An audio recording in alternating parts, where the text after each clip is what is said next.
Magandang araw po, Team Bicol. Ako nga po pala si Rickmar. Tawagin niyo na lamang po ako sa pangalang Rick. Hango ito sa pangalan ng aking mga magulang na Ricardo at Maribet. Kasalukuyang nakatira ako at ang aking pamilya sa Aklan. Magtatatlong taon na ako sa koleyo sa aking kursong kinukuhang criminology. Kabaliktaran sa normal na stereotype ang aming mga criminology student, masasabing hindi ako gaanong matinik sa mga babae. Minsan pa nga, napagkakamalan akong manyak kahit ngitian ko lamang ang mga ito. Katangiang hindi ko namana sa tatay ko na lapitin ng mga chicks. Lagi nga itong pinag-aawayan nila nanay dahil meron pa rin lumalapit rito kahit na magkasama pa sila. Kaya nabuo kaming 5 magkakapatid dahil sa pag-aaway bati ng aming mga magulang. Ako ang panganay, kaya ako ang taga-awat sa mga lumalalang away ng mga ito. Walang bisyo ang tatay, maliban na lamang sa babae. Umiinom ito pero minsan lang. Isa sa hindi ko malilimutang away nila na humantong sa hiwalayan noong nasa senior high school pa lamang ako. 3 buwang buntis ang aking ina. Hindi na nga ito alam ni tatay noon. Halos 3 taon na ang lumipas. Pero sariwa pa rin sa aking alaala ang lahat ng nangyari. Matatandaan kong araw ng Sabado yun. Nagising na lamang ako dahil sa ingay ng mga sasakyan na nagmumula sa harapan ng bahay namin. Hindi pa ako nakakabawi ng tulog mula sa sunod-sunod na puyat buhat sa pagre-review para sa final exam namin. Kahit natakpan ko pa ng maraming unan ang tenga ko, rinig na rinig ko pa rin ang ingay ng mga sasakyan na animoy ginamit pa noong panahon ng lola ko sa tuhod. Hindi naman jeep ng tatay ko iyon dahil Sabado at wala siya sa pasada. Bad trip naman ho. Sayamot ay bumaba ako mula sa aking kwarto. Naabutan ko ang tatay kong nagkakapi sa sala habang ang kanyang tingin ay nasa labas ng bintana. Saglit niya akong tiningnan na parang naistorbo ko siya sa pag-uosyoso niya sa labas. Oh, anak, ang aga natin ah. Akala ko ba tanghali ka nagigising eh. Sa tingin niyo, nakakatulog pa ba ako sa ingay? Kanino po bang sasakyan yan? Parang lumang-luma na. Dapat binibenta niya sa junk shop eh. Kaya aga-aga, mainit na naman ang ulo mo. May bago tayong lipat. Hindi ba't nabanggit ko na sa inyo yan nung nakaraan? May nakabili sa bahay at lupa dyan sa tapat. Dito na sila titira, buong pamilya nila. Humigop na lamang ito ng kape habang nakatanaw sa bintana ng bahay kung saan kitang-kita ang bago naming kapitbahay na nagbababa ng mga gamit. Maya-maya'y bumukas ang pintuan ng bahay namin at bumugad ang nanay kong bagong dating mula sa palengke. Oh, Kading, ano pang tinutunganga mo dyan? Tulungan mo ako rito sa pinamili ko. Ito na my darling, nagpapagod ka na naman eh.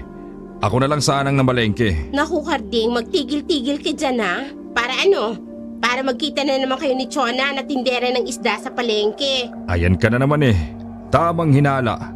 Pati ba naman si Chona natawaran ko lang noong nakaraan? Pinagsisilosan mo pa? Hindi na nga ako dumaan dun sa pwesto niya dahil napahiya na ako sa tao.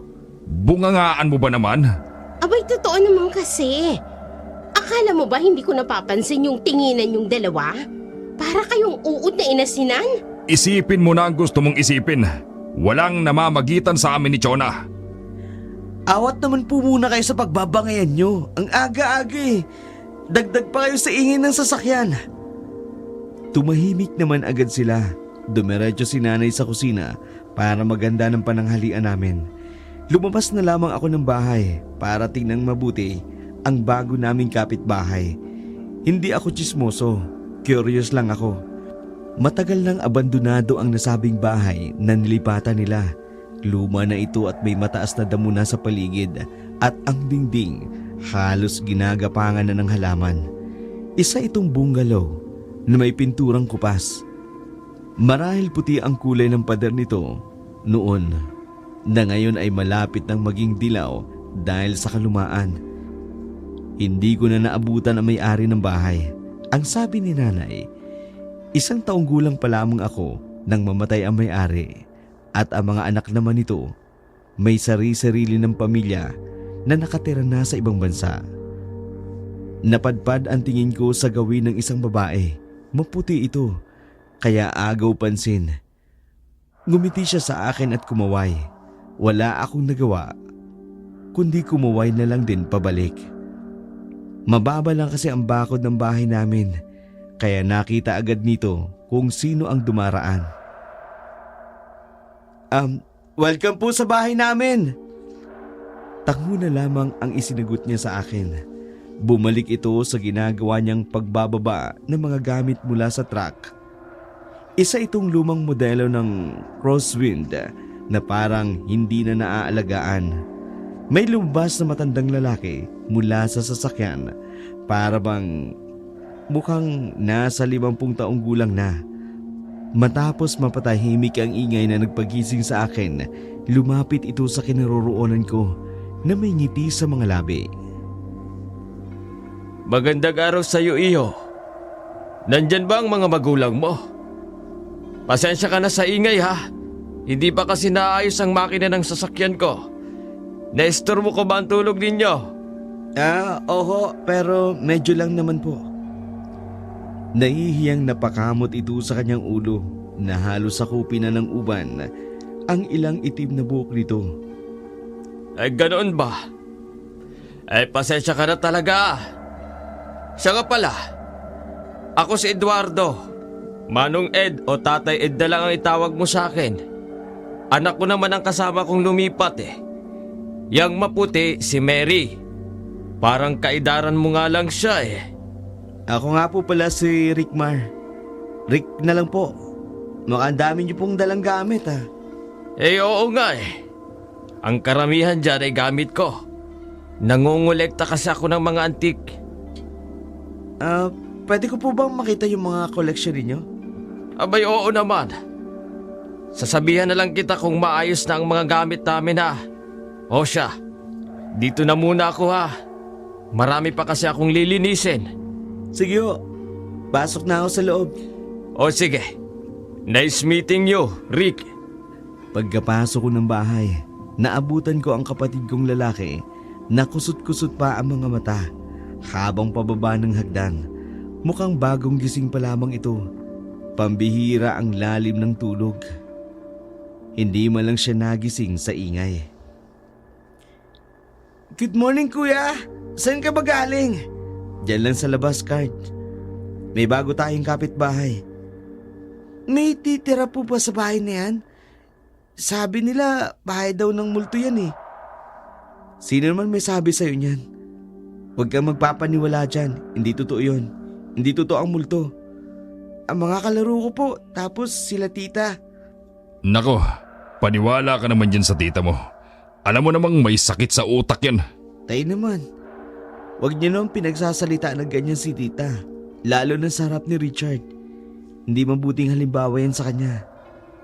Labas na po si Richard dyan sa away ninyo magkapatid. Ay, makaalis na nga. Huwag mo nang pansinin si tatay ha. Akyat muna ako, Chad. Tulog muna uli ako. Sige kuya. Manunood lang din ako ng TV. Umakyat na ako sa taas ng kwarto ko para matulog uli. Hapon na magising ako mula sa tama ng sigat ng araw. Wala man lang gumising sa akin para mananghalian. Isinarado ko maayos ang kortina bago bumaba. Kitang-kita mula dito sa kwarto ang kabuuan ng bahay na nasa tapat. Naghihikab na pumunta ako sa kusina nang madaanan ko ang sala kung saan nagkukwentuhan si tatay. O Rick, anak, si paring Ed nga pala, bago nating kapitbahay. Nagkakilala na kami kanina pare. Ito ang panganay ko. Mana sa akin ano? Abay saan pa ba magmamana ang mga anak natin? Kung hindi sa atin din naman. Iniwanan ko na lamang silang nagkukwentuhan. Pumunta ako sa kusina at binuksan ang kaldero. Wow, sinigang! Paborito ko yun. Kumuha ako ng kanin at ulam. Saka maganang kumain. May napansin akong Tupperware na may lamang ulam. Kulay orange ito. Mukhang apritada o kaldereta. Baka naman minudo. Sigurado akong mechado yun. Teka, may Tupperware akong napansin na parang may lamang ulam. Kulay orange. Mukhang apritada. Kaldereta kaya? Baka naman minuto. Sigurado ako mechado. Ay, ewan. Hindi ko na lang ito ginalaw at baganang kumain ng niluto ni nanay. Maya-maya pa'y pumasok si tatay na may dalang pitchel na walang laman. Nag-inuman kasi silang dalawa nang maabutan ko sa sala. Si nanay naman, siguradong nasa sari-sari store namin. Ang mga kapatid ko naman, tsako na nasa pinsan ko nakikipaglaro. Tay, ano ba yung nasa Tupperware? Putserong baka raw. Bigayan ni paring Ed. Pinadala yan dito. Pang-ulam daw natin. Teka nga't, kukunin ko yung pangpulutan na lang namin. Gusto mo ba? Wag na po, itay. Solve na po ako sa sinigang ni nanay. O sige, ikaw ang bahala. Masarap daw magluto si paring Ed. May restaurant daw sila sa lugar nila bago lumipat dito. Bakit po sila lumipat? Parang maayos naman ang buhay nila ron. New environment daw at mukhang may balak nga silang magtayo ng negosyo rito. Umalis na si tatay matapos niya mag-refill ng tubig. Dala-dala ang Tupperware na may lamang ulam. Putsero pala yun. Wala talaga akong alam sa mga ulam. Basta makakain lang kami, okay na sa akin. Matapos kong kumain, niligpit ko na ang pinagkainan ko at hinugasan. Lumabas ako para tulungan si nanay sa tindahan. Nay! Nanay kong maganda! Nakarinig ako ng mahinang pagdaing. Pagpasok ko pa lang ay dali-dali akong lumapit sa kinaroroonan ni nanay. Sapo-sapo nito ang kanyang ulo na para bang may dinaramdam. Nay, ano po nangyayari sa inyo? Magpahinga muna kayo sa loob. Wala ito anak, sa init lang siguro. Kaya ko naman. Kahit na po, Nay, ako na po dito. Ay, mabuti pa nga. Magpapahinga na muna ako sa loob. Inalalayan ko si nanay para maglakad papunta sa bahay. May 3 metro din kasi ang layo ng bahay namin mula sa tindahan. Nakasalubong namin si Manong Ed palabas ng bahay. Oh, Mare! Anong nangyari sa'yo? Ayos ka lang ba? Nako pare, huwag kang mag-alala dyan sa asawa ko. Mas malakas pa sa kalabaw yan. Halika na sa bahay nyo. Sigurado ka ba? Parang hindi siya ayos eh. Bukas na lang kaya pare. Alagaan mo na lang muna yung asawa mo. Andiyan naman si Rick eh. Tara na. Wala nang nagawa si Manong Ed. Nang kaladka rin siya ni tatay papunta sa kanilang bahay. Ibang klase talaga kasi si tatay. Parang walang pakialam sa nararamdaman ni nanay. Makakatikim talaga sa akin mamaya yung tatay mo, Rick. Sana hindi magmana sa kanya itong kapatid mo. Nay, buntis po ba kayo uli? Huwag kang maingay. Ayokong malaman ng mga kapitbahay na nagdadalang tao na naman ako. Magiging tatay na yung tatay mo. Kakairita. Tatay naman talaga siya eh. Ay, kaya Magiging nga. tatay uli. Kaya pala laging mainit ang ulo niyo, Nay. Baka si tatay po ang pinaglilihan niyo. Ay, magunos dili ka nga dyan, Rick Mar. Ayoko talagang kamukha niya itong bunso natin. Kaya ikaw, wag na wag mong sasabihin sa ama mo. Lalo na sa kapatid mo, ha? Makakaasa po kayo, Nay. O siya, bumalik ka na sa tindahan at baka kumupit na naman ng tatay mo doon. Dadating pa lang supplier ng gulay, ha? Bayad na yon. Sige po, Nay. May kalakihan din ang aming tindahan. Ito ang sumusuporta sa pang-araw-araw naming gastusin. Dagdag lang kasi minsan ang kita ni tatay sa pamamasada niya ng jeep. Sa katayuan namin, ang iba naming kapitbahay hindi na dumediretso sa palengke at sa amin na lang bumibili dahil mura lang naman ang bintahan ng gulay sa amin. Nakahanap kasi ng murang supplier si nanay. Hindi nga lang kami nagtitinda ng karne at isda dahil lugi daw si nanay dito. Dahil 2:00 pa lang ng hapon, wala nang gaanong bumibili sa tindahan. Tsak, magsasyesta naman ang mga tao. Naglaro na lamang ako ng Mobile Legend, pampatay ng oras. Sa kalagitnaan ng paglalaro ko, may narinig akong mahinang hagikikan. Pagtingin ko sa likod, naabutan ko ang mga kapatid kong kumukupit ng sitsiriya. Hoy, ano yan? Susumbong ko kay nanay. Sige na kuya, isa lang naman. Di pa nga ako nakasasagot, mabilis na tumakbo na amang ito.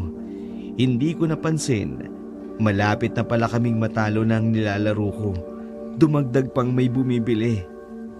Pabili po. Teka lang, busy pa ang tao. Ay, pasensya na po. Sa iba na lang po ako bibili. May ibang tindahan po bang malapit dito? Tiyapo naman oo, natalo pa. Kasalanan mo to. Pagkatingin ko sa bumibili, ay ang bagong lipat pala sa amin. Mary yata ang pangalan ng pagkakaalala ko. Nakayuko ito at mukhang iiyak pa. Sa tarantay, lumabas ako ng tindahan at hinawakan siya. Napatingin ito sa kamay niyang hawak ko. Agad ko namang binitiwan ito. Ang lamig ng kamay niya, kahit tirik na tirik ang araw. Miss, sorry ha. Hindi ko kasalanan. Sorry talaga. Ayos lang. Pasensya na. Ituro mo na lang sa akin yung malapit na tindahan dito, please. Dito ka na lang bumili. Ilang kanto pa kasi ang layo ng susunod na tindahan mula rito. Ano bang bibilin mo? SIM card sana. Tsaka paload na rin. Matapos kong ibigay ang sukli niya, napatingin ako sa mata nito. Kakaiba kasi. Ganyan ba talaga ang mata mo? Ha? Wala. Pasensya ka na, miss ha. Wala na ako nakuhang sagot mula sa kanya. Naiilang pa ito at dali-daling pumasok sa bahay nila. Lumipas ang mga araw. Ako na ang nagbabantay ng tindahan namin. Bakasyon kasi noon at ang sintomas ng pagbubuntis ni nanay ay lumalala. Sensitibo ito sa mga amoy at mabilis ding mapagod. Hindi alam ni tatay na ganun ang kalagayan ni nanay. Busy kasi ito sa pagtulong sa paggawa ng maliit na karinderya sa harapan namin. Tinutulungan ito si Manong Ed sa paglalakad ng mga papeles sa munisipyo hanggang sa pagbili ng materyales na gagamitin sa pagtayo ng karinderya. Ang gulo ng manok ni paring Ruben ah. Sino kaya ang buntis sa mga kapitbahay natin? Bakit pare? Anong kinalaman ng pagbubuntis sa manok? Ganto kasi yan pare. Kapag daw ang tandang na manok ay nagtititilaok na parang hindi mapakali, yak, may buntis na direksyon kung saan siya nakaharap. Ay maniwala ka dyan. Wala namang ganyan sa probinsya namin. Wala pala kayo pare. Palatandaan na yan ng matatanda simula nang magkaisip ako. Ang buntis sa pinag-uusapan nila ay tahimik lang na nagliligpit ng pinagkainan namin. Hindi na rin ako kumibo at pinakain na ang aso naming si Butch. Ilang araw nga lang, wala nang gana itong kumain. Pinagtsatsagaan na lang naming pakainin. Pagkatapos mo dyan, dalhan mo ng ulam si Mary sa kanila. Baka hindi pa nakakakain yon. Si Richard po ba, Nay? Siya na lang pong utusan niyo. Nagpaalam siyang pupunta sa tita nyo. Nakalimutan kong utusan. Ikaw nang maghatid doon. Wala na akong nagawa, kundi sundin na lamang si nanay. Ayoko namang istorbohin pa si tatay at si Manong Ed na nanunood ng basketball sa sala. Panakanakang sinusulyapan nito si inay. Nabalitaan kong medyo matagal na palang biyudo ito. 13 taong gulang pa lamang si Mary nang mamatay ang asawa nito sa sakit. Ngayon ito'y 18 na. Wala pang 1 minutong paglalakad, nakarating na ako sa tapat ng bahay nila. Ang dating, Mataas na ang damo at patag na. Maging ang halamang gumagapang sa pader ng bahay ay wala na rin. Hindi pa nga lang napipinturan ang pader nito. Mahalata pa rin na may katandaan ang bahay. At least, hindi na ito nagmumukhang abandonado. Kumatok ako ng 2 beses sa pinto na may kumalabog sa loob ng bahay. Hindi pantay ang hakbang, ang dahang-dahang lumapit sa pinto. Ilang segundo pa bago ito nagsalita. Sinong nandyan? Mary, si Rick ito. May pinadala si nanay na ulam sa inyo. Baka hindi ka pa kumakain. Dahan-dahang bumukas ang pintuan. Lumalagitnit pa ito dahil sa katandaan. May kung anong mabahong amoy na nagmumula sa loob ng bahay nang sumalubong sa akin. Hindi pa siguro sila matapos maglinis sa loob. Lumabas ang maputing babaeng may mahabang buhok. Medyo namumutla ito at panay kamot sa braso. Puno ng pantal ang kanyang buong katawan nang makita ko ang kabuuan nito. Pagpasok ko ng bahay, ang naamoy ko'y nanggagaling sa loob na may halo pang masangsang. Agaw pansin ang ilang mga gamit na hindi pa naaayos. Ang malaking kahon na pinagsisidlan ng kanilang mga gamit ay nagkalat pa sa loob ng sala. Inilibot ko ang aking mga mata sa kabuuan ng bahay. May mahabang upuan ito na gawa sa kawayan at isang maliit na lamiseta na medyo maalikabok na. Mukhang set ito na kasama ng 2 solong upuan. Sa isang dako naman ay hanay ng mga kwarto. Napatikim si Mary para agawin ang atensyon ko. Pasensya na. Medyo magulo pa ang bahay Wala kasi kaming oras para maglinis. Ayos lang naman. Alam mo, pwede ako makatulong sa pagliligpit. Wala naman ako ginagawa. Naku, nakakahiya naman. Ano ka ba? Magkaibigan naman ang tatay natin. Hindi na kayo iba sa amin. Maraming salamat. Hindi ko tatanggihan ang alok mo. Teka, paano pala ang balat mo? Bakit namumutla? Eto ba? Sensitive kasi ang balat ko. Dagdag pa na medyo maalikabok at luma na yung mga gamit dito sa bahay. Ang mabuti pa, kumain ka na muna sa kusina. Ako nang bahala dito sa sala. Sige, salamat. Ibinigay ko sa kanya ang dala kong Tupperware at kanya namang tinanggap ito at pumasok na siya sa kanilang kusina. Hindi ako mapakali sa sangsang ng amoy, mukhang patay na daga. Binuksan ko na muna ang mga bintana bago nagsimulang maglinis. Nakita ko naman ang walis tambo at ang daspan sa gilid na nakasandal sa pader.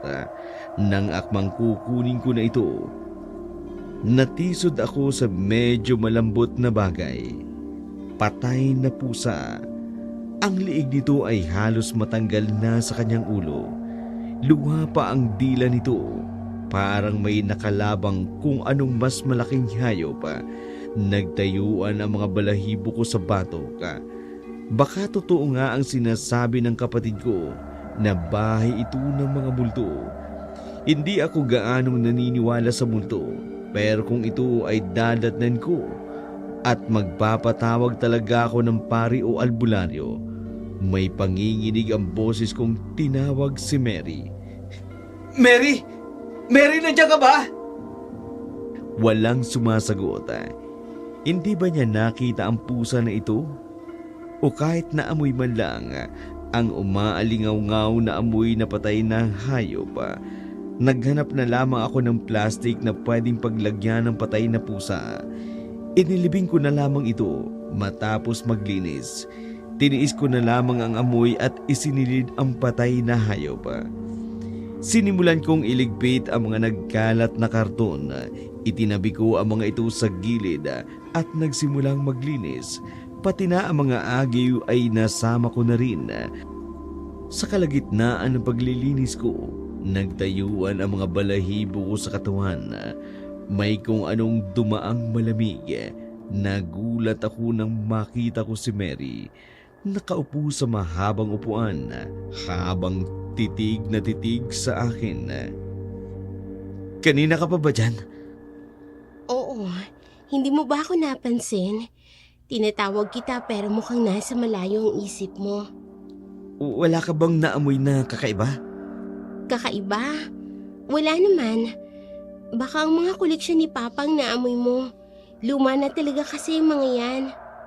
Hindi, Mary. Yang nasa harapan mo. Hindi mo ba naaamoy? Nagulat ito sa sinabi ko. Agad niyang tiningnan ang itinuro ko. Hala, bakit may patay na pusa rito? Mukhang ilang araw na yan dito. Hindi niyo ba talaga napansin? Hindi talaga eh. Kahit kalabog o away man lang ng mga pusa. Mukhang may nakaaway na hayop eh. Nako, hayaan mo na yan. Itapon mo na lang sa basurahan dyan sa harap. Kukunin naman ng truck ng basura yan. Ililibing ko na lang sa likod ng bahay niyo. Kawawa naman kasi. May itak ba kayo rito? Meron yata. Kukunin ko lang. Pumasok uli siya sa kusina. Ang kanilang nabiling bahay ay hindi gaanong kalakihan. Ang mga portraits ng dating may-ari ay nandoon pa rin sa sala, nakasabit, maging ang ilang kagamitan katulad ng TV at kaseta. Napako ang tingin ko sa lumang portrait na mag-anak. Marahil ito ang dating nagmamay-ari ng bahay. Portrait na mag-asawa kasama ang kanilang 3 anak na lalaki at isang batang babae. Nagulat ako nang tingnan ko ng matagal ang mukha ng batang babae. Hawig na hawig ito ni Mary. Nagtaasan ang mga balahibo ko sa batok nang maramdaman ko ang malamig na nakatitig sa aking likod. Nang tingnan ko ito, si Mary lang pala na may hawak itak na kinuha niya mula sa kusina. Uy, eto oh. Anong tingin mo dyan? Itong family portrait, tingnan mo. Medyo kamukha mo pa itong isa. Baka lola mo kaya kamag-anak ninyo. Naku, malabong mangyari yan. Wala kaming kamag-anak dito sa inyo. Malay mo, may hindi pa kayo nakikilalang kamag-anak. Nagkibit balikat na lamang ito. Tinanggap ko ang itak na ibinigay niya sa akin. Medyo nagulat ako nang ibigay niya ang matalim na dulo, paharap at nakatutok sa akin. Pagkarating namin sa likod ng bahay, mas malakas ang ihip ng hanging sumalubong sa amin. Bakanting lote kasi ito at may gubat sa di kalayuan. Naganap ako ng peso ng pwedeng paglibingan ng pusa. Medyo malambot ang lupa sa likod na parang bagong bungkal. Ganito ba talaga ang lupa rito? Hindi naman ako napapadpad dito eh. Siguro ganyan talaga. Maiba tayo. Ano ba talagang ginagawa mo sa inyo? Hindi ka pa madalas lumabas ng bahay nyo? Wala naman. Kain tulog lang. Alam mo, pareho kayo ni tatay. Paano mo nasabi? Maawain kasi siya sa mga hayop. Matapos naming ilibing ang pusa, nagpaalam na ako kay Mary. Dumiretso na ako sa bahay. Wala sa sala ang 2 matandang lalaki. Dumiretso ako sa kusina para uminom sana ng tubig nang marinig ko ang boses ni nanay na kausap si Manong Ed. Ang sarap talaga ng luto mo, Mare. Ang swerte sa'yo ni Pare. Mabuti ka pa pare, nakaka-appreciate. Nahuyang si Carding, kahit magpasalamat lang, hindi magawa. Sayang nga, Mare. Ngayon lang tayo nagkakilala. Kung noon pa lang sana ay nakilala na kita, tsak, laging masarap at malasa ang pagkain ko. Nag-init ang tenga ko sa narinig. Simula pa lang ay duda na ako kay Manong Ed. Alam kong hindi perpekto ang aming pamilya, pero ayaw kong humantong sa puntong maghihiwalay ang aking mga magulang. Masigla akong pumasok sa kusina at nagkunwaring walang narinig. Nay, ano po bang niluto ninyo? Mukhang masarap ah. Ay, ano anak? Kare-kare, paborito ng tatay mo. Nako, mukhang masusundan na yata ang bunso natin. Paboritong-paborito yan ni tatay. Bunganga mo, Rick. Nandyan si Edo. Nakakahiya. Ay, Manong Ed, ikaw pala. Si tatay ho. Kanina ka pa ba? Umalis saglit ang tatay mo. Binisita ang jeep niya sa talyer. Kararating ko lang po. Galing po ako sa inyo. Nagatid po ako ng ulam tsaka tumulong na rin po ako kay Mary sa paglilinis. Parang hindi nito nagustuhan ang narinig dahil nagkasalubong pa ang kanyang mga kilay. Walang paalam na dumiretso ito palabas ng bahay at nagmamadali. Naguguluhan kaming nagkatinginan ni nanay. Nang kami na lang ang nasa kusina, kinausap ko ito. Nay, wag po sana kayo magpapadala sa mga salita ni Manong Ed. Alam ko po, na-appreciate ni tatay ang lahat ng ginagawa ninyo. Hindi niya man po ito masabi sa inyo ng diretso pero ipinapakita niya naman yun. Alam mo namang mahal ko ang tatay ninyo, anak. Kahit ganyan yan. Ipapaalala lang po, inay. Hindi natin alam ang ihip ng panahon ngayon. Matapos ang pag-uusap namin ni nanay, pumunta na muna ako sa tindahan. Nakarinig ako ng mga kalabog at sigawan mula sa labas ng bahay ng katapat namin. Wala kang kwenta! Itiwan mo ako! Ang sakit! Itiwan mo ako! Dali-dali akong lumabas ng tindahan para sana tulungan si Mary. Ngunit hindi pa ako nakalalapit. Lumabas na si Manong Ed. Galit na galit at padabog na isinarado ang pintuan ng bahay nila. Hindi niya ako napansin sa labas ng tindahan namin. Pinaandar niya ang kanyang kotse. Pinaharurot ng mabilis. Ilang araw na ang nakalilipas nang mangyari ang narinig kong pananakit ni Manong Ed sa anak niya. Sa unang tingin, hindi mo mapag-iisipan ng masama ito. Palangiti kasi ito at mukhang mabait. Siya rin siguro ang dahilan ng pantal at kamot sa balat ni Mary. Kahit palapitin ng babae ang tatay, hindi kami nakararanas na pagtaasan ng kamay nito. Napunta sa mamihan ang balak sanang karinderya ni Manong Ed dahil na rin sa pag-iinganyo ng tatay ko. Sumisikat na kasi ang mamihan sa kalapit na barangay namin kung kaya't napagdesisyonan din nilang magtayo dito. Maraming tao ang dumayo sa pagbubukas ng mamihan. Hindi magkanda o gaga si Manong Ed sa pagsaserve sa mga orders. Kahera at tagakuha ng orders naman si Mary. Parang walang nangyari noong nakaraan dahil sa closeness nilang dalawa. Napansin ako ni Manong Ed kaya't agad siyang lumapit sa akin at pinapasok ako. Oy Rick, butit nakapunta ka. Ang nanay mo nga pala. Nasa tindahan po. Pupunta po siya mamaya kasama yung mga kapatid ko. Ganon ba? Maupo ka muna ha. Saglit lang. Sige ho, hintayin ko na lang po si nanay. Napansin kong nagkatitigan ang mag-ama nang banggitin ko si nanay. Ipinagwalang bahala ko na lamang iyon. Hindi nagtagal. Dumating si nanay at tatay kasama ang tatlo kong mga kapatid. Umupo sila sa bakanting upuan sa harap ko. Si tatay naman ang tumulong na lang sa pagsiserve ng pagkain. Habang tumatagal, lalong tumitibay ang samahan ni Manong Ed. Nakaramdam ako na mahinang pagkublit sa braso ko.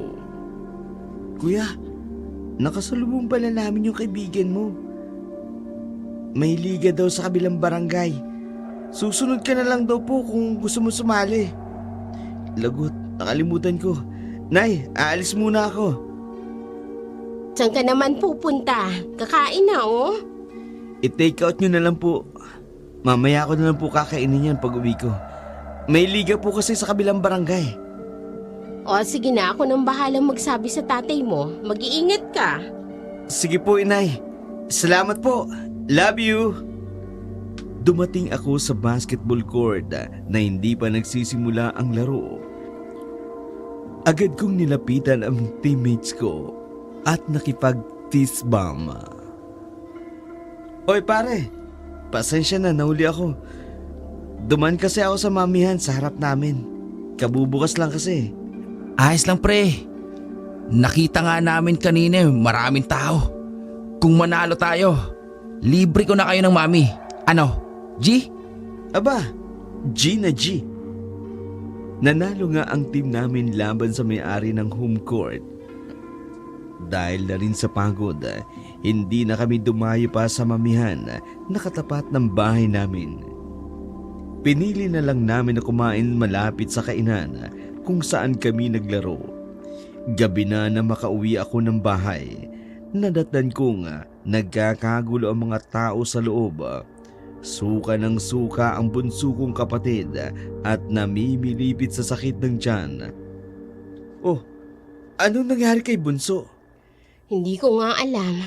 Pagka-uwi lang namin, nagkakaganyan na yan. Wala bang nakaing sira? Baka yung mami dyan sa tapat.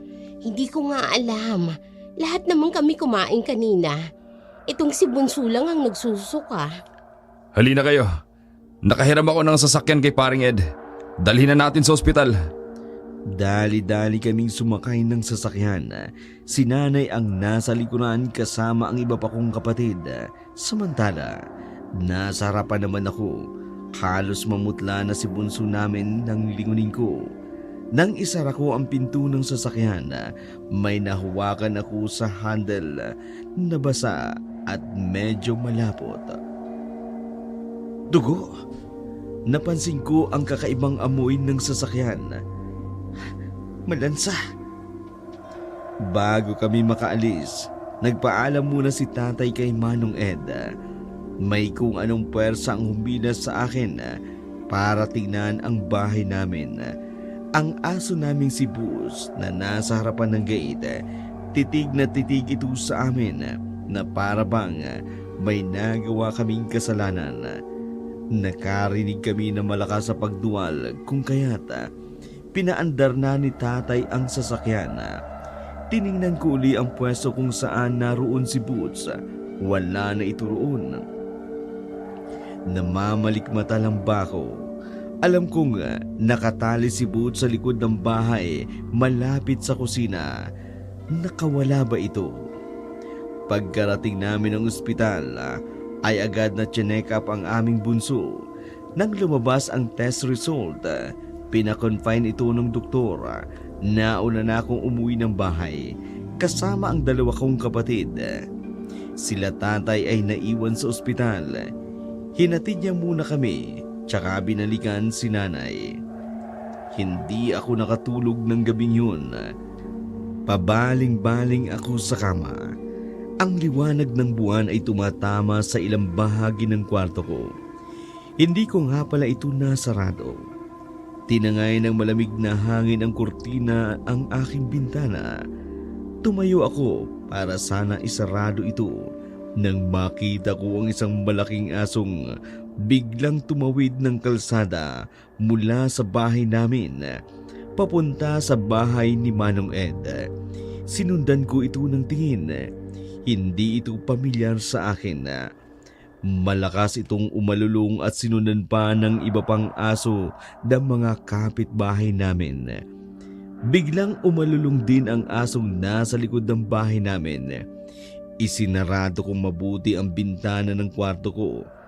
Tumayo ang balahibo ko sa katawan nang dumampi ang lamig ng hangin ng gabi. Kinabukasan, maaga akong nagising dahil sa sunod-sunod na katok na nanggagaling sa labas ng kwarto ko. Kuya, gising ka pa ba? Bakit ba? Ano ba kailangan mo? Nawawala kasi si Butch eh. Nakawala siya sa tali niya. Ipinakita niya ang pigtas na tali ni Butch na mukhang persahang sinira. Paano mawawala si Butch? Nandun lang siya kagabi sa likod ng bahay namin. Uuwi din yun mamaya. Huwag ka na umiyak dyan. Bumaba na tayo. Ipagluluto ka kayo ng almusal. Paano kung may mangyaring masama kay Butch? Wala nga yan, kulit mo eh. Baka naghahanap lang yun ng girlfriend katulad dati. Bumaba na kami. Ipinagluto ko ang mga kapatid ko. Matapos mag-agahan, lumabas na ako para magbukas ng tindahan. Papasok na sana ako ng tindahan nang biglang dumating sila nanay at tatay at ang bunso namin. Oh, Nay! Tay, ano po sabi ng doktor? Bakit lumabas kayo kaagad? May nainom daw na maraming tubig ang kapatid nyo, kaya nagsusuka. Nagbigay na lang ng gamot ang doktor dahil hindi naman daw malala ang kalagayan niya. Kailangan lang daw limitahan ng kakainin niya, maging ang tubig na iinumin niya. Mabuti naman po kung ganun. Nagluto na po pala ako ng almusal. Kumain na muna kayo ron. Magbubukas lang po ako ng tindahan. Sige anak, salamat. Nagbukas na nga ako ng tindahan, saka inilabas ang iba pang paninda. Pagkatapos kong ayusin ang mga gulay, dumating si Manong Ed. Patingin-tingin ito sa bahay na para bang may hinahanap. Rick, kumusta ang lagay ng kapatid mo? Ayos naman po. May nainom daw na masamang tubig. Dapat talaga, hindi basta-bastang uminom ng tubig kahit saan. Hindi natin alam, baka may inilagay na kung ano. Oo nga po eh. Ano po pala sa inyo? Patatas sana Rick eh. Naubusan kasi kami. Ilang kilo po? Bigyan mo ako ng 2 kilo. Saan niyo po pala gagamitin ang patatas? Hindi naman yata nilalagyan ng patatas ang mami. Nagluto na rin kasi ako ng ulam para sa karinderya. Ano pong ulam? Para dyan na rin din po ako bibili para sa pananghalian namin. Minudo iho. Meron din kaming nilagang baka at dinuguan. Pumunta ka na lang ha, para mabigyan ko kayo ng discount. Naku po, nakakaya naman sa inyo. Negosyo niyo po yan. Sa akin pa ba kayo mahihiya? Hindi na kayo iba sa akin. Pamilyan ang turing ko sa inyo. Sige po, pupunta ako mamaya. O sige iho, balik na lang ako ha. Dumarami na ang customer namin. Matapos ang usapan namin ni Manong Ed, umuwi na ito sa kanila dahil nagsisimula na magdagsaan ang mga tao. Hindi na rin nakapagluto si nanay dahil sa pag-aalaga ng kapatid ko at si tatay naman na masada na ng jeep. Nang magtatanghalian na, dumiretso ako sa karinderya ni Manong Ed. Mas dumarami pa ang tao at sadyang pinipilahan na ang kanyang mami.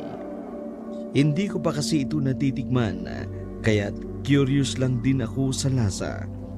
Tuloy-tuloy akong pumasok at nilapitan si Mary na nasa counter para umorder.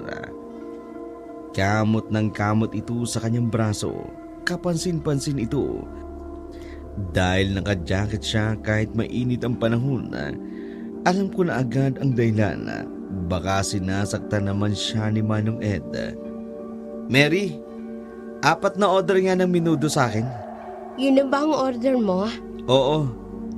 Hindi kasi kami nakapagluto ng ulam. 160 lahat. 40 yung per serving. Ito bayad oh. Ako na dyan, Mary. 100 na lang ang ibayad mo, Rick ha. Wag na po. Kunin niyo na po itong pera. Wag na. 100 na lang ang kukunin ko. Kahit anong pagpupumilit ko, hindi na pumayag si Manong Ed na kunin ang eksaktong presyo ng ulam. Ang 4 na order ay naging 6 dahil dinagdagan niya ito. Napakamot na lamang ako sa ulo at nagpasalamat bago umuwi ng bahay. Agad namang naganda ng plato at kanin si nanay nang makita niya akong paparating. Mga anak, nandito na ang kuya ninyo. Kakain na tayo. Wow! Anin kuya? Mukhang masarap ah! Minudo. Luto ni Manong Ed. Hindi ko alam na nagluluto rin pala ng ulam si paring Ed. Richard, hindi tama yung ginawa mo. Huwag mong bastusin ang pagkain. Ano bang problema? Bakit mo iniluwa ang pagkain? Wala kasing lasa, kuya. Tsaka, ang hirap nguyain ng karne. Okay naman ah. Magluto ka na lang ng hotdog doon kung ayaw mo kumain yan. Masiglang dumiretso si Richard sa kusina, samantalang ang iba kong kapatid, lalo na ang bunso, ay maganang kumain. Hindi na nga gaanong masarap ang luto ni Manong Ed. Parang kulang ito sa pampalasa. Hindi ko na rin alam kung anong klaseng karne ang inilagay niya sa minuto. Masarap lang talaga itong tingnan, pero matabang. Hindi ako gaanong nakakain dahil hindi ko talaga gusto ito. Nakihati na lamang ako sa hotdog na niluto ni Richard. Hindi na rin naman naubos ang ulam, kung kaya itinabi na lang namin ang natira para kay tatay. Nagpahinga na kami sa sala habang nanunood ng TV nang marinig namin ang pagsususuka ni bunso namin. Rickmar! Ang kapatid mo! Ano ba nangyayari? Nay, kumalma lang kayo. Nakainom na ba siya ng gamot na bigay ng doktor? Hindi pa. Nay, kumalma ka lang. Painumin muna natin ng gamot si Nene. Hindi na nakagalaw si nanay. Nanginginig ang kanyang buong katawan. Nang tingnan ko ito matapos mapainom ng gamot ang bunso namin. Hindi rin naman nagtagal. Kumalma na ito at nakatulog. Gabi na makauwi si tatay. Kasama niya si Manong Ed na katatapos lang magsara ng tindahan. Alam mo pare, grabe ang manok ni paring Jun. Sayang nga't hindi ako nakataya. Magkano ba ang napanalunan niya? Nasa 85,000 daw. Ang dami din kasing sponsor ang manok niya. Nako, ang laki rin pala. Ano bang balak mo? Alam mo na yan pare. Sa susunod na makadaan ako magtataya ako sa manok ni Jun. Dumiretso ako sa kusina para magugas ng plato at pakainin si Boots. Sila nanay at ang mga kapatid ko ay maagang nakatulog. Kaya ako na lang nagpresenta na magugas ng pinagkainan namin. Hindi na rin ako nakarinig ng usapan nila. Hindi sugarol ang tatay ko at walang bisyo. Kilala ko siya dahil yun ang kinamulatan kong ugali niya. Ang alam ko noon, hindi niya itinuloy ang pagsusugal. Wala si Boots sa kulungan niya at nang puntahan ko ito, hindi pa yata ito bumabalik. Iniligay ko na lamang ang minudo at kanin para kung sakaling bumalik si Boots ay kakain na lamang siya. Papasok na sana ako ng bahay nang makarinig akong may gumagalaw sa may puno sa di kalayuan. Dahan-dahan kong nilapitan ito. Isang malaking aso na may kinakain itong hindi ko mawari pero tila mukhang gutom na gutom ang aso na yun. Boots? Boots, ikaw ba yan? Boots! Si Rick ito! May pagkain akong dala oh!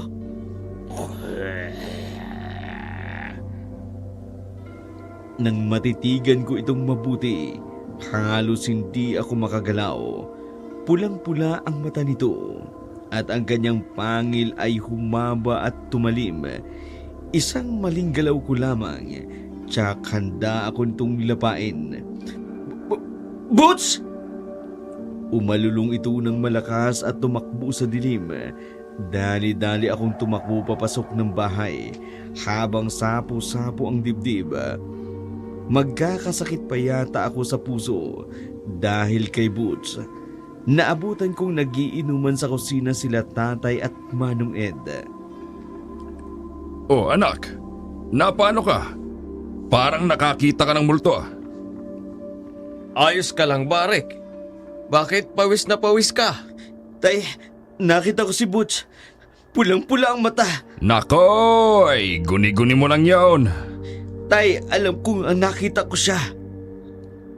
Baka hindi si boss ang nakita mo. Anong ibig mong sabihin, Manong Ed? Wala lang. Baka ibang hayop ang nakita mo. Asong ulol ka mo. Huwag kang magpapaniwala sa nakikita mo, Rick. Guni-guni mo lang yan. Napansin ko ang pananahimik ni Manong Ed.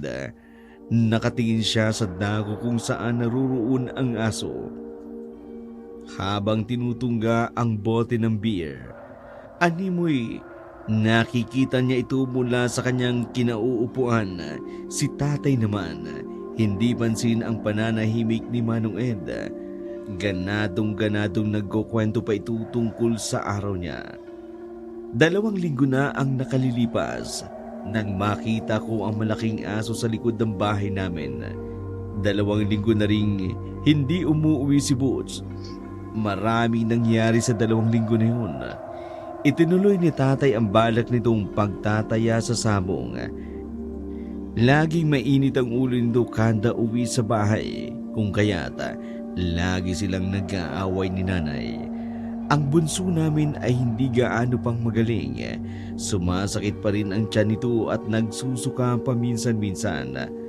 Dumating si tatay isang araw na wala sa tamang pag-iisip. Laging wala ito sa bahay. Kada kausapin namin ay laging tulala. Naaadik na ito sa sugal at sabong. Kahit na ang kita nito sa tindahan ay ginagalaw niya. Dahil doon, naging mas malapit si Manong Ed at nanay. Hindi ko mapigilan ang sarili ko na kausapin si tatay nang minsang maabutan ko itong nagkakape at mag-isa lamang sa kusina. Tay, hindi ka ba natatakot? Baka agawin ni Manong Ed si nanay mula sa inyo. Hibang ka ba?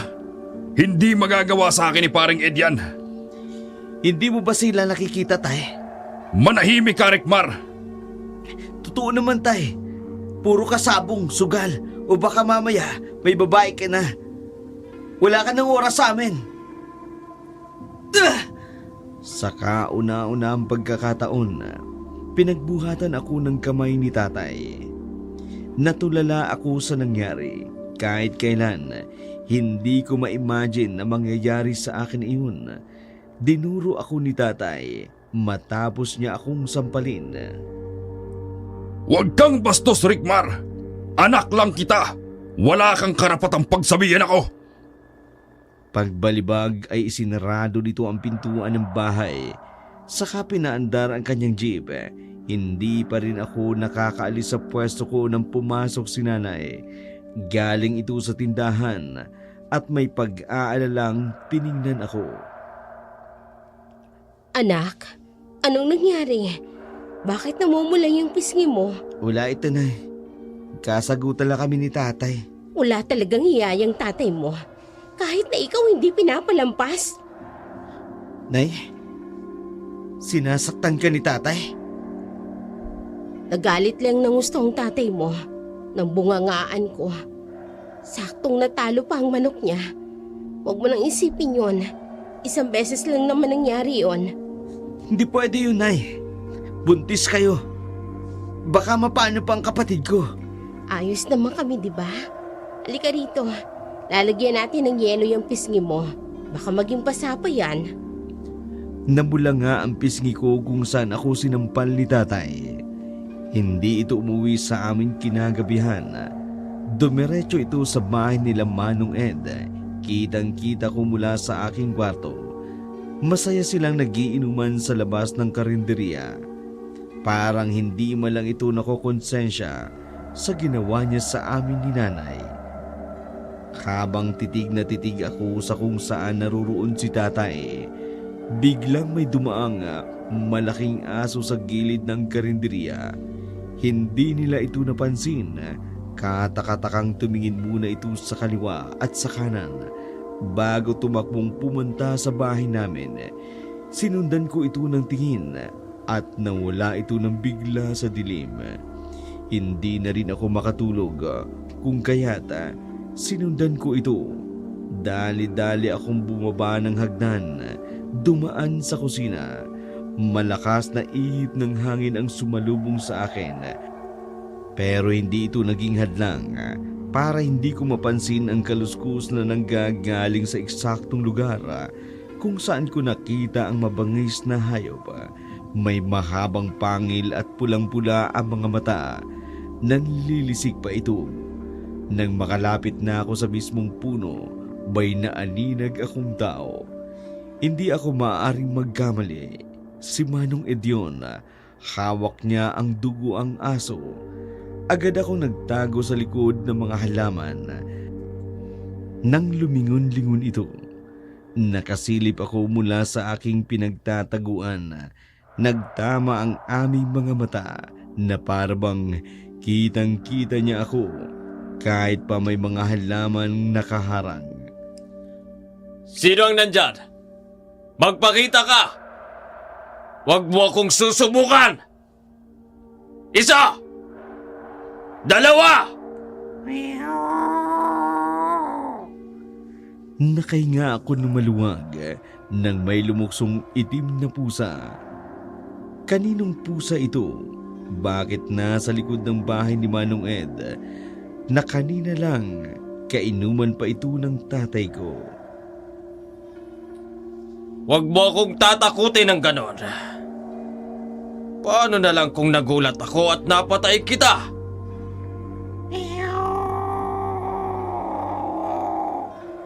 Umalis ka na dito bago pa may makakita sa'yo. Kalat na naman. Pwe! Tiningnan niya ang aso na nasa kanyang harapan. Nakatalikod siya sa akin kung kaya't dahan-dahan akong naglakad ng paatras pabalik ng bahay namin. Pinatay na ni Manong Ed ang aso para gawing mami. Hindi ko alam kung pati ang minuto niya ay gawa rin sa aso. Sinilip ko muna ang karinderya mula sa sala. Si tatay lang ang natira doon. Tulog na ito. Hindi nagtagal. Dumating si Manong Ed. Tiningnan niyang mabuti si tatay. Pagkatapos ay tumingin siya sa bahay namin. Hindi ko namamalayan na nakatulog na pala ako sa sala. Nagising na lamang ako nang marinig kong umiiyak si Richard. Hinanap ko kung saan nanggaling ang hagulhol. Dumiretso ako sa kusina at doon ko sila nakita sa likod ng bahay. Lumabas ako at nakita ko si nanay kasama ang kapatid ko na may pinagkakaguluhan. Nang malapitan ko ito, halos masuka ako. Sobra pa ito sa patay na pusa sa bahay nila Mary. Si Butch. Wala ng buhay at duguan si Butch. Nagmasilayan ko ito sa labas ng kanyang kulungan. Sigurado ako, may nakita akong patay na aso sa harap ni Manong Ed kagabi. Ngunit hindi ko akalain, si Butch na pala iyon. Uwak-wak ang tiyan nito. Ang lamang loob niya ay nagkalasog-lasog. Siguradong hindi tao ang gagawa noon. Kakagawan ba ito ng aswang? Hindi ako naniniwala sa aswang, pero kitang-kita ko kung sino ang salarin. Sigurado akong si Manong Ed iyon. Kaya ba siya umaali-aligid sa bahay dahil naaamoy niyang buntis si nanay? Pero hindi ko masabing si Manong Ed nga iyon. Wala akong sapat na ebidensya. Madalas itong wala sa kanila. Marahil naghahanap siya ng mabibiktima sa kalapit barangay. Nagkukunwari lang ba talaga siyang tatay ni Mary? Maraming tanong ang bumabagabag sa isipan ko. Isa na roon, kung aswang din ba si Mary o biktima lang din siya ni Manong Ed. Hindi ako mapalagay ng gabing yun. Iniisip ko ang kalagayan ni Mary. Pumapayat kasi ito. Lalo at hindi na talaga ito lumalabas ng bahay. Hindi ko namamalayang nakatulog na pala ako sa pag-iisip kay Mary. Naalala kong nananaginip ako noon. Natagpuan ko na lamang ang sarili kong nasa gubat. Sa likod ito ng bahay nila Manong Ed. Hindi ko alam kung paano akong napadpad doon. Ang mga paa ko'y nakalubog sa lupa. Malakas ang ihip ng hangin. Narinig ko ang bawat paggampas ng mga pakpak ng malalaking ibon. Sino yan? Rickmar, Sino ka? Magpakita ka! Rickmar, Pagkatapos noon, nakita ko ang sarili kong nasa harap ng bahay namin. Kitang-kita ko si Manong Ed sa itaas ng bubungan ng aming bahay.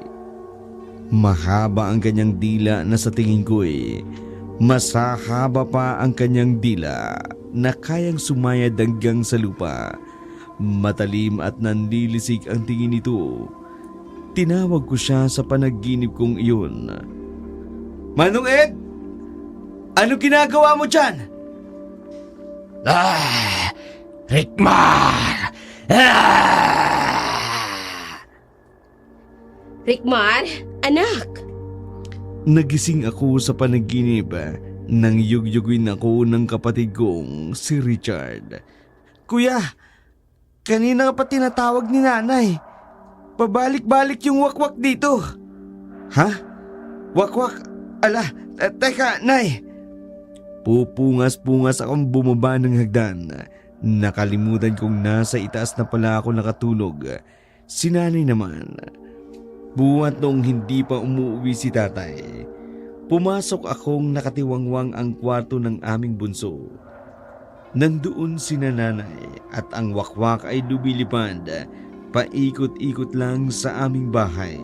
Rickmar, anak, pumunta ka na nga muna rito.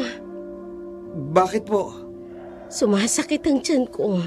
Pati na rin si Nene, hindi na rin mapalagay. Ano pong gagawin ko, nay? Magsaboy ka ng asin sa labas ng bintana. Kumuha ka ng bawang sa kusina. Isapit mo dyan sa taas ng kortina. Ay gabi-gabi na lang yung aswang na yan dito. Hindi ako makatulog ng maayos. Sige po. Dali-dali akong pumunta sa kusina. Kinuha ko kaagad ang lalagyan namin ng asin. Dinala ko rin ang lahat ng bawang namin. Mabilis akong bumalik sa kwarto. Pagkatapos ay isinaboy ko ng pakalat ang asin sa labas ng bintana. Nilagyan ko rin ng asin ang bintana namin. Pagkatapos ay pinagpatong ko sa nakabukas na jealousy ang mga bawang. Pumunta na lang po kaya tayo sa albularyo bukas. May kilalang albularyo si tita. Magtatanong po ako sa kanya. Pumunta na lang muna tayo sa doktor. Pero nay, aswang po ito. Dapat sa albularyo tayo pumunta. Hindi naman po naniniwala ang mga doktor sa aswang. Hindi natin malalaman kung ano ba talagang dahilan ng pagsakit ng tiyan namin ni Nene. Kailangan natin ng eksperto. Nadala na po natin si Nene sa doktor. Tingnan mo, mas lalong sumasakit ang tiyan niya. Palagay ko, talagang malaki ang kinalaman ng mga aswang dito. Magpa-check up lang muna tayo. Kung hindi pa rin kami gagaling, edi sige. Kung ano ang ikabubuti natin, pupunta tayo sa albularyo. Naawa na ako kay Nene. Lagi na lang masakit ang tiyan. Baka nabati pa yan ng kung sinong lamang lupa. Habang nagtatalo kami ni nanay sa usaping yun, bigla na lamang kaming nakarinig ng malakas na paghinga sa may bintana. Mabilis akong napalingon doon. Nakita ko isang paris ng mata na nagbabaga at kulay pula. Maya-maya pa'y umatungal siya dahil gusto niyang ilusot ang kanyang kamay na may matutulis na kuko ang kanyang mga daliri. Pero hindi niya magawang makalapit sa bintana dahil sa mga inilagay kong asin at bawang. Dali-dali akong naganap at kinuha ang flashlight sa drawer ng aming damitan. Kaagad ko namang tinutukan ng liwanag ang nilalang na yun. Nagsisisigaw kaming lahat nang makita ng malinaw ang nakatatakot na aswang. Nakalabas na ang mahaba nitong dila na parang gustong ilusot sa bintana. Mabilis kong kinuha ang lalagyan ng asin dahil may natira pa doon. Dumakot ako at isinaboy sa aswang. Paulit-ulit kong ginawa hanggang sumuko na rin ang aswang. Nagmamadali itong umalis. Galit na galit sa amin. Pagkaalis nito, kaagad kong isinarado ang jalousie at iniladlad ang kurtina. Halos lahat kami ni nanay ay habol ang hininga dahil sa lakas ng kabuog ng aming mga dibdib. Sana hindi na yun bumalik. Sana hindi na. Sobrang nakatatakot ang itsura niya. Nakita niyo ba yon? Pambihira ka kasi. Binuksan mo pa ang bintana. Akala ko po kasi hindi nalalapit sa bintanang aswang. Dahil nga sa pangontang nilagay ko, nakadungaw lang siya. Pero hindi niya magawang lumapit. Pero nakatatakot pa rin ang itsura niya. Pero siguro, hindi na po yung babalik. Matulog na po kayo. Magbabantay muna ako. Kapag hindi na bumalik, matulog ka na rin, anak. Opo, inay. Kinabukasan nga noon, dinala namin si nanay at nene sa ospital. Hindi maipaliwanag ng mga doktor kung ano ang sakit ng nanay ko at ng kapatid ko. At sa test result, magaling na si nene. Si nanay naman daw ay normal naman ang pagbubuntis. Umuwi kaming walang nakuwang gamot sa pagkakasakit ng kanilang tiyan. Si tatay, hindi namin mahagila pa. Kung wala ito sa talyer, siguradong nasa sabungan o di kaya na may nasa inuman. Kung uuwi naman ay laging nasa bahay ito ni Manong Ed, pero hindi malang nagawang dalawin o kumustahin kami pagkatapos ng araw ng check-up. May ibinalita sa akin si nanay. Anak, alam mo na ba? Bali-balita na may nakulong daw na malaking aso sa labas ng police station. Malaking aso raw talaga ito. Mabangis din kaya napagdesisyon na ng otoridad na hulihin na lang muna't ikulong. Tapos nagulat sila dahil lang binalikan nila kinaumagahan. Wala na raw ito sa kulungan. Ang sabi-sabi ay aswang daw na nag-anyong hayop. Ang sabi naman ng ibang nakakita, nang mag-anyong tao daw ito, babae raw na hubot-hubad. Hindi na nila nakita ang mukha kasi natatabunan daw ng mahabang buhok. Ano na pong balita? Nakita po ba siya uli? Yun nga ang problema. Naglaho na lang daw ito na parang bula. Nakakatakot na talaga sa panahon ngayon. Hindi na natin alam kung totoong tao o hayop bang nakakasalamuhan natin sa araw-araw. Napatahimik ako sa sinabi ni nanay. Inisip ko noon kung ano ang magiging reaksyon niya kung malalaman niyang aswang si Manong Ed. Kada pagsapit ng gabi, binabantayan ko sila nanay. Doon na kami halos natutulog na magkapatid sa kwarto ng bunso namin. Ang gabi rin yun, isa sa hindi ko makalilimutang gabi na nangyari sa aming bahay. Natatandaan ko, kukuha dapat ako ng unan sa aking kwarto. Ngunit nakita ko na naman ang malaking aso na yun. Nasa labas lang siya ng bahay ni Manong Ed. Kulay pula ang kanyang mga mata.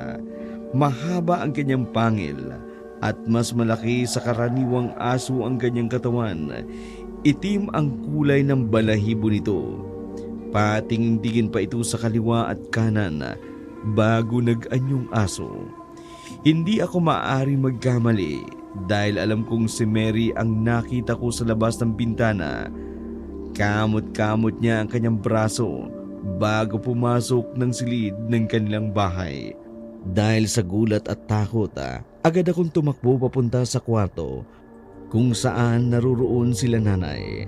Nagtaka pa nga si nanay sa inasta ko, ulit sinabi ko na lang na baka bumalik ang wakwak. Lumipas pa ang mga araw, hindi pa rin gumagaling sila nanay at nene. Kaya napagdesisyonan ko nang dalhin sila sa albularyo. Nagtanong kami sa kapatid ni tatay at kanya namang itinuro ang eksaktong lugar kung saan ito nakatira. 3 barangay ang layo nito sa amin. Liblib ang lugar kung nasaan ang kanyang bahay.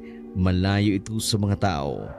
Mag-isa lang din siya sa bukid, pero sagana ang kanyang bakuran ng mga tanim na gulay, halaman, maging alagang hayop. Ang gandang tumira dito, anak, ano? Sariwang hangin at tahimik. Kaya nga, Nay, gusto mo bang tumira sa ganitong lugar? Bahay bakasyonan pwede. Ayos na ako sa bahay natin, anak eh. Maganda nga ang bahay ng albularyo. Isa itong bahay kubo na may maliit na balkonahe. Umakyat kami sa balkon dahil yun ang kanyang pinakapintuan. Kumatok muna ako ng 3 beses. Ang tunog ng paa ay tumapak sa kawayan. Medyo malakas. Dahan-dahan ito, pero mabibigat ang mga hakbang. Tao po! Tao po! Hoy! Sinong nandyan? Si Rickmar po ito. Ay, ikaw yung pamangkin ni Telma? Opo, siya po nagturo sa akin ng bahay niyo. Halik kayo. Pumasok muna kayo. Tuloy. Nilibot ko ang kabuuan ng bahay. Maliit lamang ito, pero maraming gamit. Agaw pansin ang mga boteng may iba't ibang laman. May mga boteng may lamang mata na nakalubog sa tubig, ahas, maging fetus. Bakit may sanggol dito? Gamot yan sa isang kakaibang uri ng karamdaman. Tiningnan niya ako ng makahulugan. Ipinaggibit balikat ko na lamang iyon. Inanyayahan niya kaming umupo sa kanyang sala. Parang alam ko na yata kung bakit kayo nandito. Po? Tiningnan niya ang aking ina. Huwag kang mag-alala. Maigpit ang kapit ng bata na nasa sinapupunan mo. Malakas siya kagaya mo. Kabaliktaran naman siya sa batang ito. Lapitin siya ng mga elemento. Masyadong mahina ang kanyang dungan. Ano po bang dapat kong gawin? Ilang linggo na akong nagkakaganito ang bunso ko. May aswang na malapit sa inyo. Umaali-aligid. Huwag kayong magtitiwala kahit na sino. Malaking hayop ito. Nakapangingilabot. Suotin niyo ang pangontrang anting-anting para hindi ito makalapit sa pamilya ninyo. Nakikinig ka ba? Sino po bang aswang na tinutukoy ninyo? Para maiwasan na lang namin agad. Mahirap pong manghula. Alam ng anak mo yan. Hindi ba, iho? Po? Rickmar, may nalalaman ka bang hindi ko alam? Wala ho, inay. Hindi po ako sigurado. Tsaka ko na lang po sasabihin sa inyo kapag sigurado na ako. Ay, Manong, kahit palatandaan lang para na lang po sa kaligtasan ng mga anak ko. Isa sa mga palatandaan ng mga aswang ang nagbabakunwaring normal na tao ang kanilang kakaibang mata. Kapag titingnan mong mabuti ang aswang sa kanyang mata, makikita mo baliktad ang refleksyon. Baliktad! Ganon ang naalala kong mata ni Mary nung una ko siyang nakita. Kaya pala kakaiba ito. Mahirap aminin. Pero ang mga nabanggit ng albularyo ay tugma sa nakikita ko. Kaya nitong magpalit ng anyo. Aso, pusa, o di kaya isang malaking ibon na tinatawag na wakwak o tiktik. Sandali lang ha, may ipakikita ako sa inyo. Kumuha ang albularyo ng palanggana, kandila, kutsara, at isang bote ng langis. Nag-usal muna ito ng dasal, saka kinuha ang kutsara. Nagugulan ako sa ginawa niya, kaya napatanong na ako. May ipinatak siyang langis sa kutsara. Inilagay ito sa palangganang may tubig. Ilang beses niyang ginawa iyon. hanggang sa sumakto na ang dami ng langis na nakalutang nasa ibabaw ng tubig na nasa palanggana. Maya-maya pa may nakita akong nabuong imahe sa langis na yun. Hindi ko alam kung paano nangyari, pero nakita ko, naiintindihan ko ang imaheng nabuo ng langis. Para saan po yan? Tingnan mo itong nasa palanggana. Nakikita mo ba yan? Isang kakaibang uri ng aso. Aswang ito. Teka, lalaki. May malapit bang lalaking nawalay sa inyo? Ang asawa ko po, hindi na siya umuwi sa amin. Ano pong koneksyon ng aswang kay tatay? Nawawala ang kaluluwa ng tatay niyo. Wala siya sa katawang lupa niya. Ho! Dahan-dahang tumayo ang albularyo at kumuha ng bote sa isa sa mga nasa cabinet niya. Pagkatapos ay lumapit siya sa amin. Iniabot ang bote. Heto ang gamot para sa tatay niyo. Kahit anong mangyari, ipainom mo sa kanya ang gamot na ito. Ito ang anting-anting laban sa masamang elemento. Suotin niyo yan para proteksyon. Paano po ang pananakit ng tiyan ni Nene at ni Nanay? Paano namin mapababalik ang kaluluwa ni tatay? Gagawa tayo ng isang orasyon mula sa 3 araw.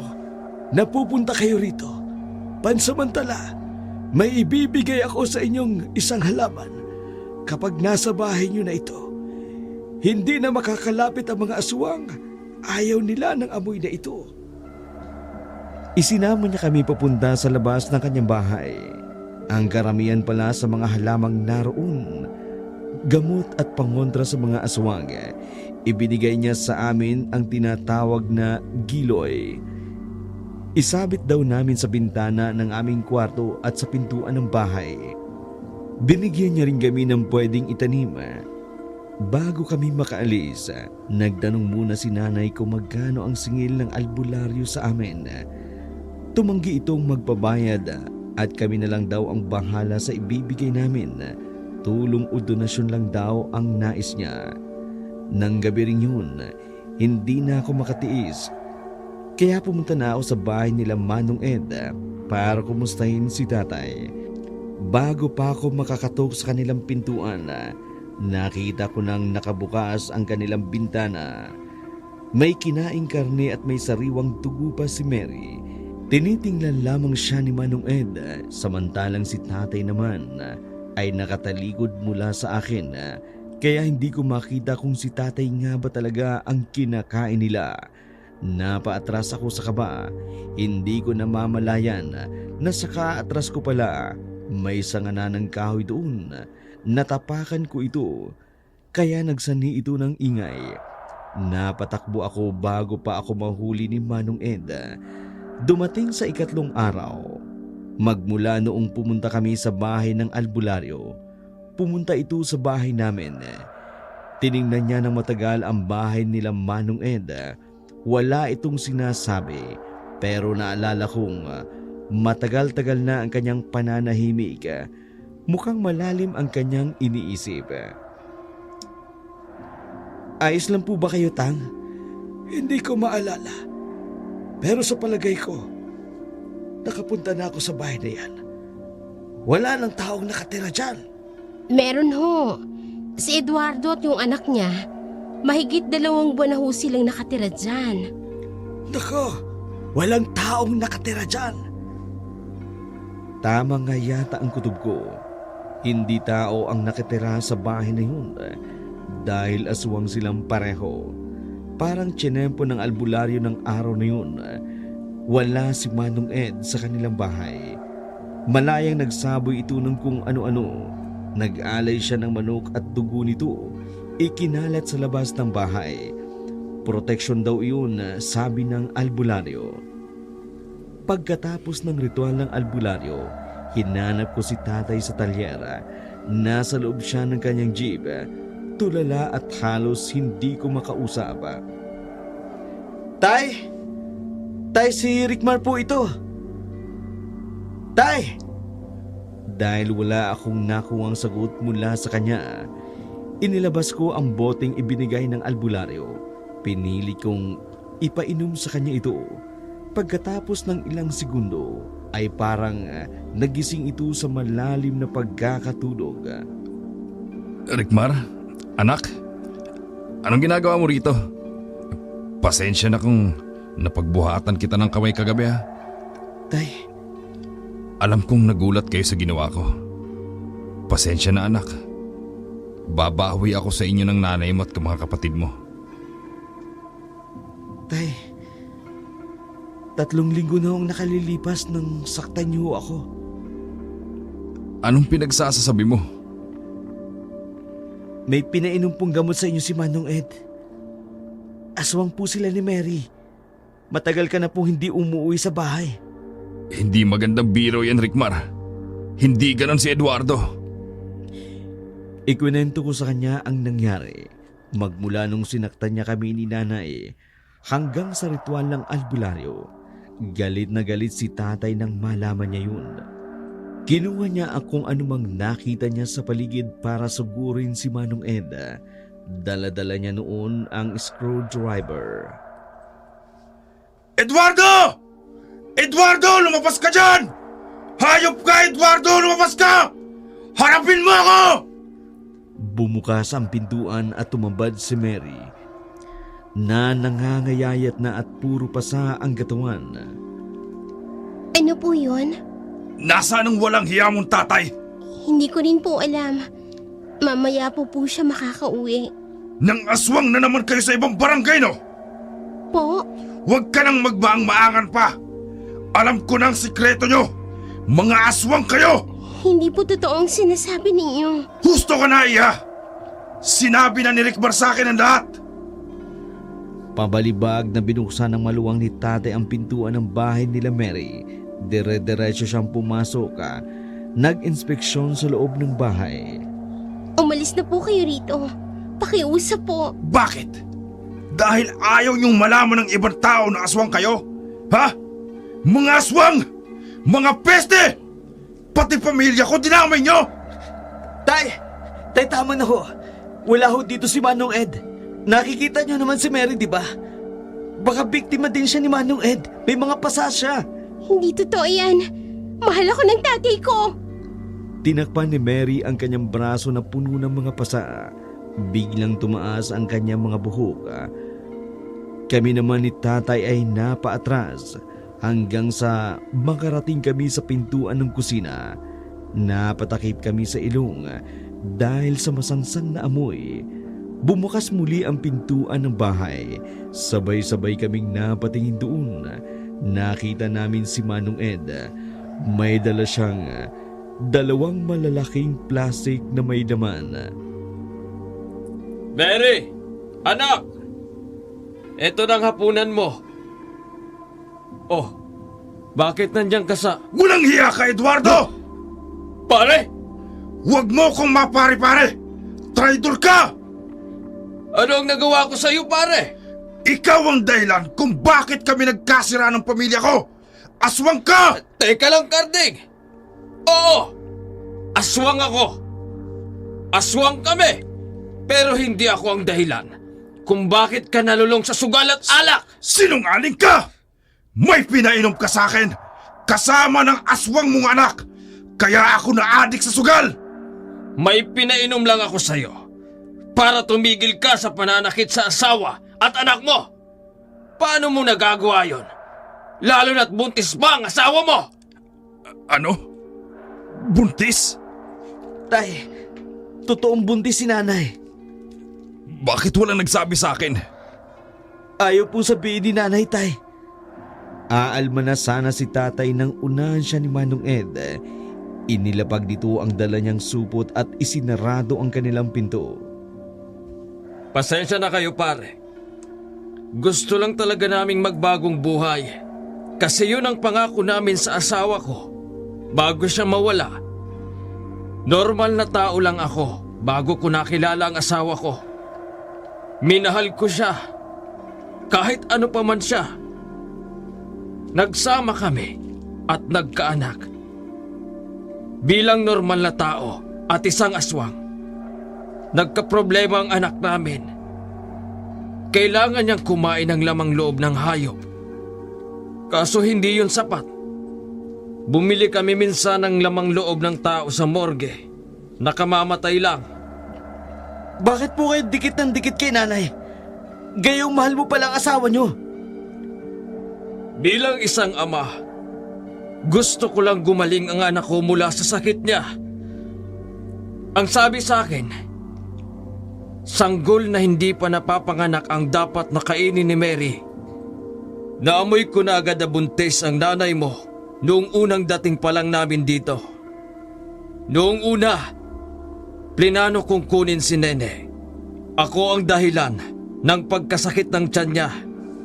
Kung nakikita niyong sobrang payat na ni Mary, ang huling kain niya ng buhay na hayop ay si Butch pa. Pasensya na kayo. Ibig sabihin, hindi ka ang pumatay kay Butch? Alam kong nakita mo ako. At si Mary ang itim na pusa na nakita mo noon sa likod ng bahay ninyo. Ililibing ko sana si Butch gaya ng nakagawian ko pagkatapos naming kumain ni Mary. Pero naisip kong dalhin na lang si Butch sa bahay nyo para kahit papaano mabigyan nyo siya ng maayos na libing. Umalis na kayo rito. Bukas na bukas ay dapat wala na kayo rito. Hindi ko kayo isusumbong sa mga otoridad o sasaktan man lang. Lumayo na kayo sa pamilya ko. Alang-alang na lang sa pinagsamahan natin. Umalis kami ni tatay pagkatapos ng dagbong yun. Hindi na sila sumagot pa at sinarado na ang pintuan ng kanilang bahay. Kinaumagahan, narinig ko na naman ang ingay na nagpagising sa akin noong bagong dating sila. Madaling araw pa lang ay umalis na ang mga ito. Saka ko lang naalala ang fetus sa loob ng malaking bote ng albularyo. Huli na para sabihin ko yun kay Manong Ed. Ang tatay ko naman, ilang linggo nang nanligaw at humingi ng tawad kay nanay. Araw-araw niya itong sinusuyo at dinadala ng bulaklak at tsokolate. Hindi rin naman nagtagal. Bumigay na rin si nanay sa mga banat at panunuyo ni tatay. Babae ang naging bunso namin. Pinangalanan nga ito ni nanay ng Mary Edwina na hindi naman tinutulan pa ng aking ama. Maputi ito at walang sing-itim ang kanyang buhok. Nalaman ko na lang din sa bahay pala ng lolo ni Manong Ed, ang bahay na nasa tapat namin. Kaya nga rin siguro hawig ni Mary ang bata na nasa family portrait na nakita ko doon. Sa ngayon, may bago na may-ari ang tapat ng bahay namin. Wala na ang dating bahay na tinitirahan nila Mary noon. Pinagiba na iyon sa nagpagawa ng bahay na bago ang may-ari na nasa tapat namin. Maayos at simple at masaya ang aming pamilya. Natuto si tatay mula sa pagkakamali niya. Si nanay naman, paminsan-minsan ay nagseselos sa mga babaeng nagpapakyut pa rin kay tatay. Hindi na rin siguro mawala sa kanila yun dahil siguro parte na ng kanilang lambingan. Kahit wala ng aswang na mararanasan sa aming lugar, hindi na maalis sa isip ng mga tao na baka isang araw may sumalakay uli, lalo na kapag may buntis. Minsan ngang naging parte ng usap-usapan ng aswang sa aming lugar, kaya hindi na yun maaalis pa. Naging panakot na nga ng mga matatanda sa mga bagong babaeng nagbubuntis para mapasunod nila ang mga ito sa kung paano iingatan ang kanilang mga sanggol. Naging kaakibat na yun ng kanilang buhay ng mga taong nasa aming lugar. Hanggang dito na lamang po ang aking kwento.